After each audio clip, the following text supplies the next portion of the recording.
So I think I might as well go and speak my mind on this. Yesterday, I went over to see a friend of mine in the hospital. He recently suffered a fall. Went over and checked on him, and I saw the news yesterday about this one former gangster who was a member of the Southside Compton Crips named Keefe D. And they're finally going ahead and arresting him for the murder of Tupac. Of course, if you know me, Pac has been one of my main guys since I was 15 years old. Ever since I first heard the song Hail Mary, and I said, this is it, this is for me. And I heard all about Tupac's life. As we all know, he was killed in Vegas, shot after he went ahead and fought that gangster Orlando Anderson, who was also, I believe, Keefe D's nephew, or somehow related, and they were both Southside Compton Crips. And I've hung around guys who were gangsters before. If you mess with one of them, you mess with all of them, and we're coming right back at you like a pack of wolves. And we all knew for a while that it was really Orlando Anderson and the Southside Compton Crips that trapped Pac and Suge Knight down on the Strip in Vegas and shot and killed Pac. But now it takes about 27 years later to go ahead and finally get Keefe D under arrest. I think, why is that?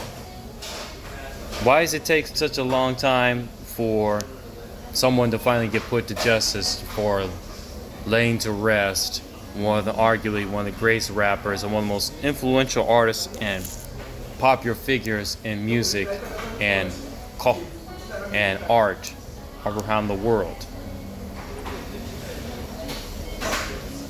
It just really makes you think that it takes so many years to finally figure out, hey, this guy even admitted for the crime of going and killing Tupac. Why wasn't he arrested sooner? You know? And it just makes you think about what Chris Rock said. You know, Biggie's been dead for many years. Pac has been dead for many years. But nobody really cares so much about rappers. You know? It's like, but also, the whole circumstances behind the whole situation was this, is that the only surviving person at the time who was able to witness who shot Pac was Gaddafi, one of the members of the Outlaws and one of Pac's cousins. And he was shot and killed, unfortunately, a few months after the whole incident occurred. But it just really makes you think, 27 years, they finally figure out who was responsible for Pac's death. Now, of course, Keefe D wasn't really responsible, but he was associated with the crime. He was in the white Cadillac that they were riding in on the Strip and eventually gunned down Tupac. But Orlando Anderson, unfortunately, would not be able to be brought to justice for killing Pac, because from what I know, he was shot and killed just 2 years later in a gang shootout back in Compton. Live by the gun, you die by the gun, just like Tupac said. You know. Well, one thing I can say about Tupac that really inspired me to want to change my life for the better is that you gotta have control over your emotions. You gotta have control over your anger. And I would have to say that, in my honest opinion, Pac would still be alive today if he was able to do that. I was alive when Pac was popular, but I was only a little kid. You know, he died just 3 days after I turned 3 years old. And my parents weren't into rap music. They never were. And I can remember looking back in old footage and documentaries that he was always getting in trouble with the law. He was always getting into fights. And that had a lot to do with him not having control of his emotions. Yes, he was beaten down by the police for jaywalking. Yes, there was racism in the United States. Yes, there's injustice with the government. But if Pac honestly was not getting so much involved in a lot of dumb shit and just letting his anger take control over him, like I remember the whole incident as what's described by one of his fellow rappers and friends, and one of my personal favorite gangster rappers, Spice One, said, when he got into a fight with the Hughes brothers, the directors of the movie Menace to Society, and Pac said, they fired me over some punk shit. I'm not gonna play a gangster who's a Muslim. I'm not gonna play something that's real. I'm gonna be a real Nigga.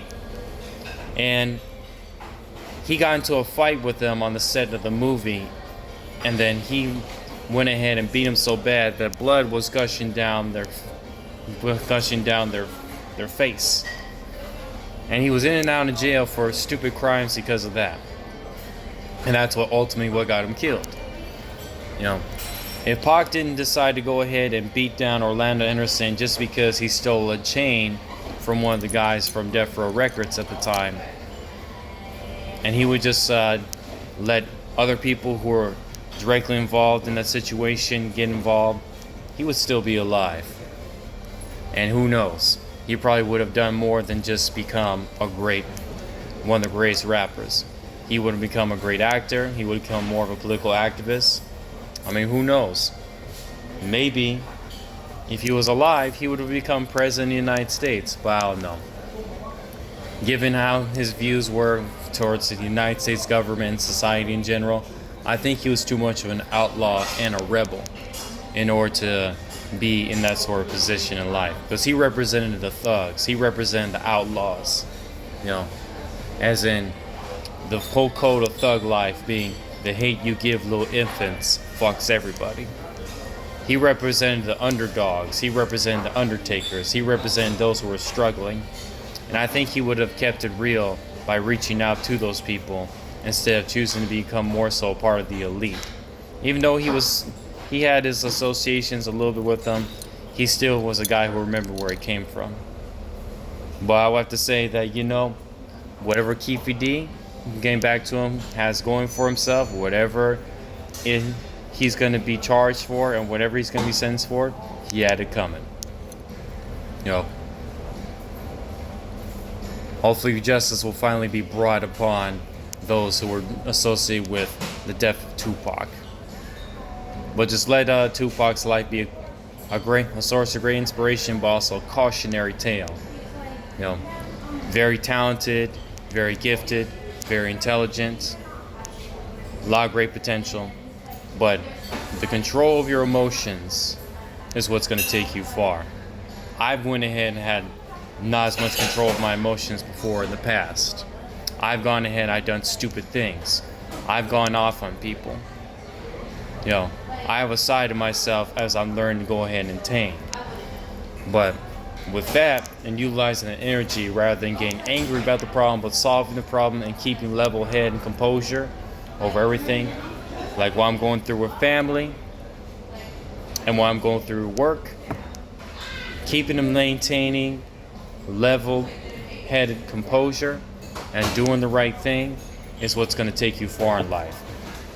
Well, if you let anger, if you let your emotions take control, you're more likely to end up in some dumb shit and put yourself in a worse off situation than you were beforehand. So, rest in peace to Tupac. Respect to the family, respect to friends and his associates. Whatever Keefy D has going for himself, what he has coming, I appreciate that, thank you. Whatever he has going for himself, whatever he has coming, well, he deserves it. But anyways, those are my thoughts on the situation. Thought I might go ahead and just do a quick video on that real quick. Anyways, I'm about to go ahead and have some breakfast. I'm here at Denny's right now. It's early in the morning. Thought I might get this video out the way before I get started with today. Anyways, maintain composure and control of your emotions and do the right thing. Otherwise, you might end up putting yourself in a bad situation like what Tupac did, unfortunately. Peace out. Like and share and subscribe the video. I'll see y'all next time. Bye.